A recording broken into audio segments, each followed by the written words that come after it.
Hello ladies and gentlemen, this is Sunny of Sunrise 75 channel, the home of educational and positive videos.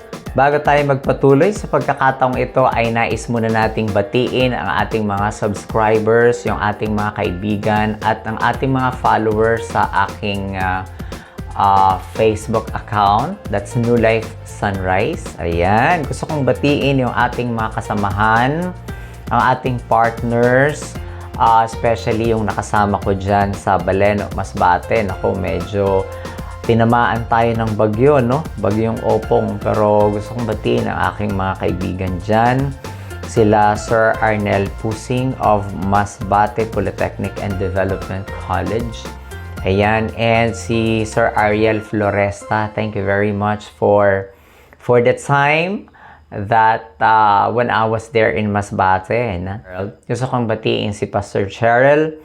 Gusto kong batiin si Ate Mila Cortez Publico, si Kuya Ramon Publico, at saka si Kuya Danny. Ayan.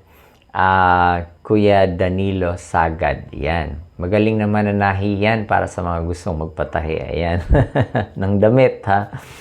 At sa aking director and at the same time may videographer, Mr. John Nugit. Yan. I'd like to share to you at this time the 11 attributes of leadership. And this is from the book of Napoleon Hill on Think and Grow Rich. Ayan. So, napakahalaga po na pag-usapan natin itong 11 attributes of leadership. Para kahit papano yung ating mga leader, maging sa pamahalaan man yan, maging sa opisina, maging sa mga organisasyon, maging sa mga iba't ibang grupo. Tingnan natin kung meron tayo nitong 11 attributes of leadership. Pero bago ako tumuloy, para doon sa mga gustong magpa-shoutout, ay pwede po kayong mag-comment, mag-message doon sa aking posted video message, whether that is in the Facebook, sa New Life Sunrise, o kaya sa Sunrise 75 channel sa ating YouTube channel. So, balik tayo. 11 attributes of leadership. Let's start with number 1. Wow! Dapat daw ang leader ay, number 1, meron ng unwavering courage. Wow! Unwavering courage. Anong ibig sabihin ito? The quality of being confident, not afraid or easily intimidated, but without being incautious or inconsiderate. Yan. So, confident, pero hindi naman mayabang at hindi inconsiderate. So, kailangan natin ng ganong quality ng isang leader. Yung hindi basta-bastang nai-intimidate sa ibang tao, sa presence ng ibang tao, and probably sa posisyon ng ibang tao, no? But he or she enjoys whoever she or he is as a person, as a leader. Yan. So that's 1. Let's go to number 2. Next is self-control. Ang leader daw ay dapat meron ng self-control. Hindi yung pwedeng banat ng banat lang kung anong nais, kahit ano, magwala or whatever, kahit anong nais gawin. We have to consider, of course, our position, and we have to make sure that we know how to control our emotions. We have to make sure that we control ourselves. So, furthermore, it says here, the man who cannot control himself can never control others. Self-control sets a mighty example for one's follower, which the more intelligent will emulate. So, ang isang tao, sabi dito, kapag hindi natin kayang i-control ang ating sarili, sino ang susunod sa atin? Sabi dito, kapag ang isang tao ay hindi niya kayang i-control ang kanyang sarili, paano tayo makakapag-set ng halimbawa para sundin din tayo ng iba? So, napakahalaga na marunong tayo ng self-control. Hindi sa lahat ng panahon, kapag meron tayong sasabihin, ay sasabihin kaagad natin na hindi pinag-iisipan, kailangan ba ito ngayon, sasabihin ko na ba?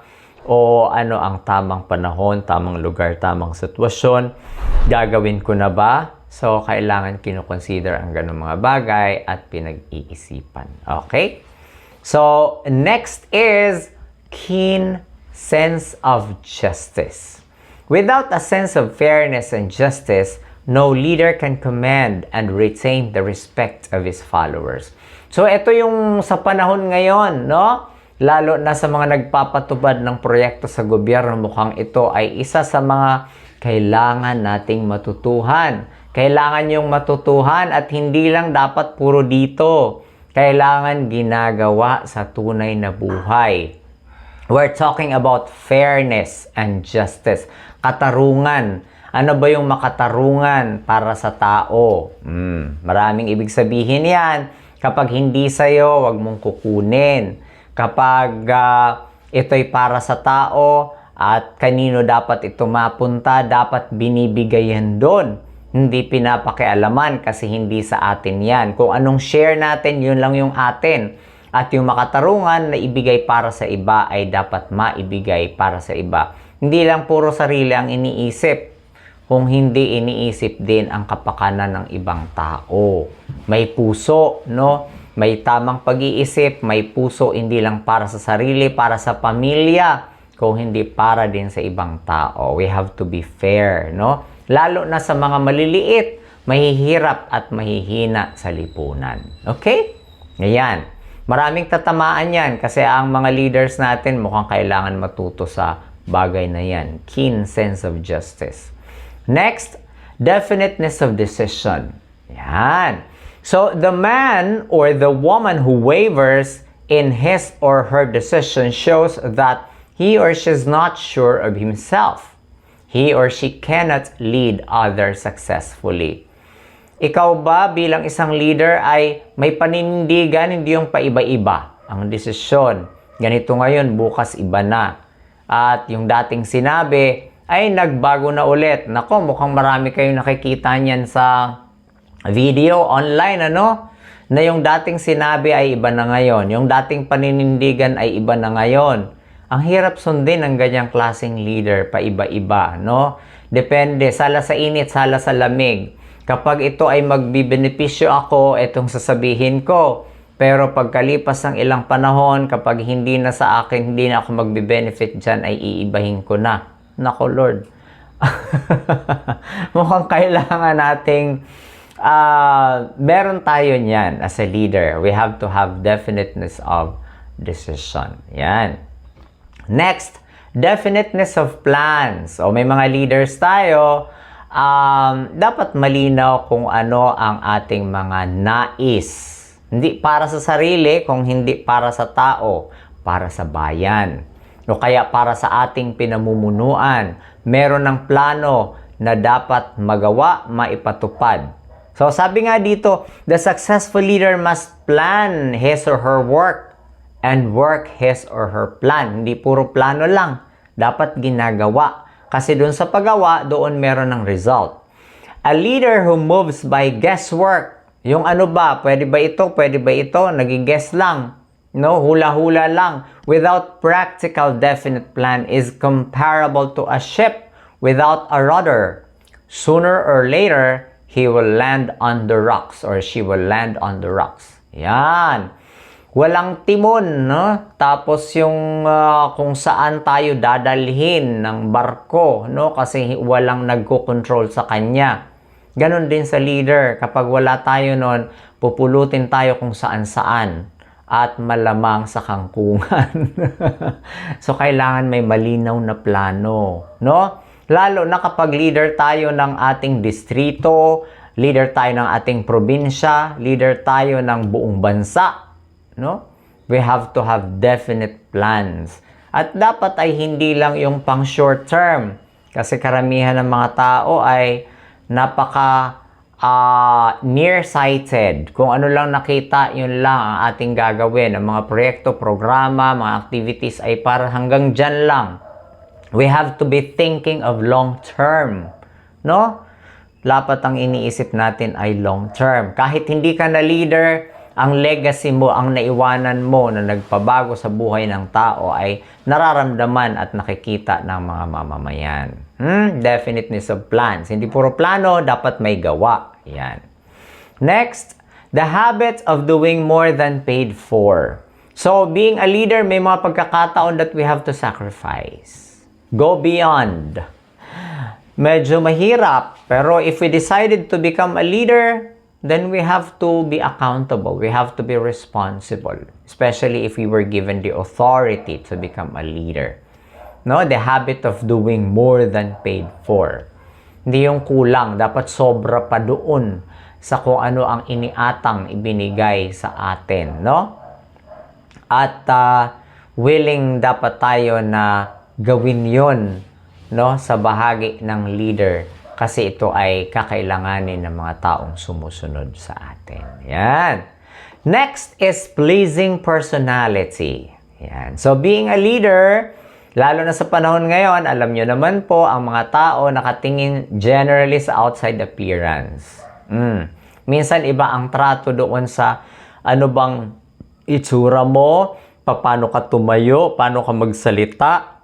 Yan. And how about the outside appearance? Di natin sinasabing ito lang ang mahalaga. But in general at present, ito ay bahagi ng kung paano tayo tinitingnan, paano tayo ginagalang, nirespeto ng ating makasamahan, ng mga sumusunod sa atin, at mga tao sa lipunan. How do we look? That's our pleasing personality. Yan. Alam mo naman, very subjective yung yung ating lipunan at present.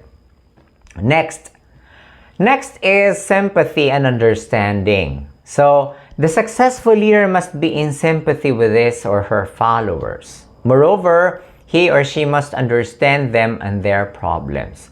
So, meron ba ng simpatiya? Yung nararamdaman mo, magkaibigan to at saka empathy, no? Nararamdaman mo ang yung mga sumusunod sa iyo, yung ibang tao, no? At iniintindi mo ang kanilang sitwasyon, ang kanilang problema. Yan. Meron pa ba tayong ganyan? Kasi ang ibang mga leaders natin minsan, pag tiningnan mo, parang wala nang pakialam. Sorry parang wala nang pakialam. Ang importante, okay kami, may pera kami, may kapangyarihan kami, meron kami ng aming pangangailangan, nakakapag-travel pa kami, nakakabili kami ng mga bagay na hindi ninyo nabibili. Wow! Nasaan ang sympathy doon at saka understanding? Dapat meron noon. Kailangan natin ng mga leaders na may puso, nakakaramdam. Kaya nga sa mga pumipili din sa ating leader, pumili tayo ng nararamdaman tayo. Hindi yung pumili tayo kasi may 5,000 or 3,000. My God. Next, mastery of details. Successful leadership calls for mastery of details of the leader's position. Napakahalaga nun. If we are leaders, we should know ano ba talaga ang ating trabaho. Ano ba talaga ang dapat nating ginagawa? Alam natin ang yung detalye ng dapat nating gawin. For example, sa ating mga mambabatas, alam natin ang trabaho natin na tayo tagagawa ng batas at hindi tayo Department of Health, hindi tayo Department of Public Works and Highways, but rather we focus on making the laws. No. Pag walang focus kasi nagkakalat tayo, no? So we have to make sure of that. Tingnan natin ang ganyang mga bagay. What else? Willingness to assume full responsibility. Hindi pwedeng leader tapos ito lang ang ating gagawin. Pagdating sa ganito na ayaw na natin. We have to assume full responsibility. The successful leader must be willing to assume full responsibility for the mistakes and the shortcomings of his or her followers. So, yan. Kaya ibig sabihin nun, if we are accountable sa lahat ng mga tao under us, nako, we have to monitor, we have to check, we have to guide, we have to capacitate, we have to ensure that they are capacitated, they are capable to do something. And that needs training. And we have to make sure also that we are accountable doon sa kanilang mga ginagawa. So, mahirap maging leader, no? Hindi ito papogi points lang o paganda-ganda lang. kailangan natin talagang maging responsable at saka maging accountable. Yan. Next is cooperation. So the successful leader must understand and apply the principle of cooperative effort and be able to induce his or her followers to do the same. Dapat marunong mag-cooperate at tinuturuan din yung mga kasamahan mag-cooperate. Magkaroon ng pagkakaisa, magtulungan. Hindi tayo pwedeng we work in silos, hiwa-hiwalay tayo, nasanay tayo sa kanya-kanya. We have to remember that in a certain society, in a certain community, dapat ay nag-iintindihan, nagtutulungan ang isang komunidad, isang pamilya, isang lipunan, isang bansa. Kasi may iisa tayong tunguhin. We have to cooperate. Kahit sa opisina, that is also important. And as a leader, we should understand and do that. Ayan. So, I think na-cover ko na ang iba't ibang traits of leadership. Balikan ko lang ng konti. To sum it up, we have unwavering courage. What else? Self-control. What else? Keen sense of justice. What else? Definiteness of decision. What else? Definiteness of plans. The habit of doing more than paid for. Pleasing personality, sympathy and understanding, mastery of details, willingness to assume full responsibility, and cooperation. Ayan! So, sana may natutuhan tayo sa ating talakayan sa pagkakataong ito at sa lahat ng mga nanunood. If you have some comments or meron kayong mga dagdag, may gusto kayong sabihin, at gusto niyo magpa-shoutout para sa mga susunod nating vlogs, ayan, mag-comment lang po kayo either sa ating Facebook o kaya sa ating YouTube. And if you feel na pwede yung i-share ang ating video, please do so. Once again, this is Sunny of Sunrise 75 channel saying thank you very much and see you in my next vlog. Bye for now!